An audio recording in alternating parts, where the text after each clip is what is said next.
زما سوال دا چې دا چې کوم فرمان شاعر دی د ثوابۍ وړوکی ماشوم دی دا نن سبا په سوشل میډیا باندې ډېر زیات مشهور دی د ده ویډیوګانې خلک ډېر زیات ګوري نو چې کوم زمونږ سنجیده طبقه نه هغوی خو لکه مطلب دا وایي چې یار د ده دا شاعري چې ده نو د ادبي لوازماتو باندې پوره نه ده او بیا چې کوم عام خلک دي نو هغه د دې د شاعرۍ نه محسوس کېږي مزه ترې نه اخلي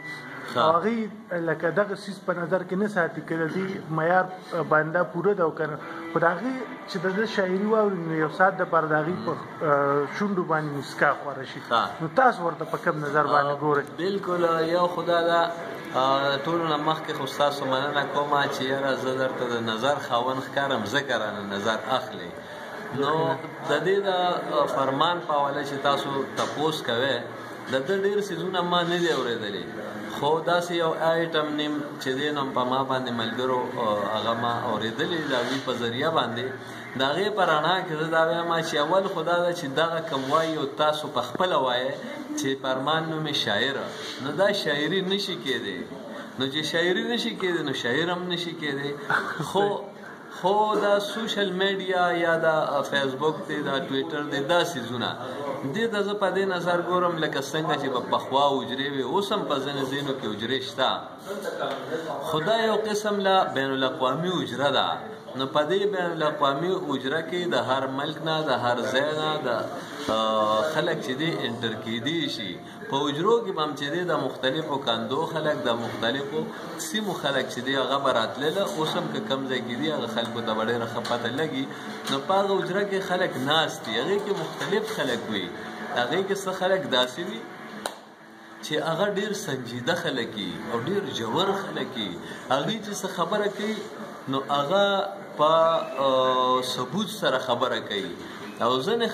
خلک هغې کې داسې ویني چې هغوی د خوند رنګ دپاره په خبره باندې خبره کوي د خبرې نه خبرې وباسي په خبره باندې بحث کوي خو هغې ته بیا سوګړمار وی یعنې سوګړې چې بیا ویشتې هغه به داسې وي لکه یو څنګه چې لطیفې خلک کوي خو د لطیفې عموم چې دی نو پس منظر هم شته او پیش منظر هم شته ټیک ده چې هغه وخت چې دی نو داسې خبره وشي چې خلک وخندي خو د هغې یو خاص مقصد هم وي د سوګړه چې دا د سوګړمار چې به کوم د هغې به بنیادي مقصد صرف او صرف دا چې یاره د خبره نه داسې څه خبره روزي چې دا خلک وخندي نو زه زما نظر تاسو په دې اخلئ نو د دې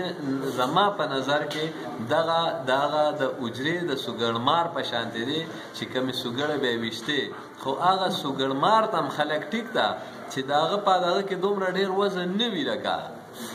چې نتیجه ورکړي خو بیا هم خلک چې دی د هغه خبره هم بیا په ډېر شوق باندې اوري خلک به ته غوږ وي ځکه چې هغې کې یو خوند وي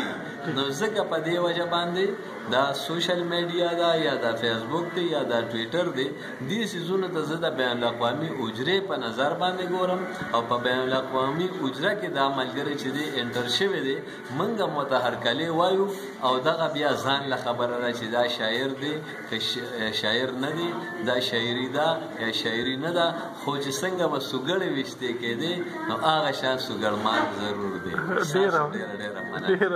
ډېره خوشحاله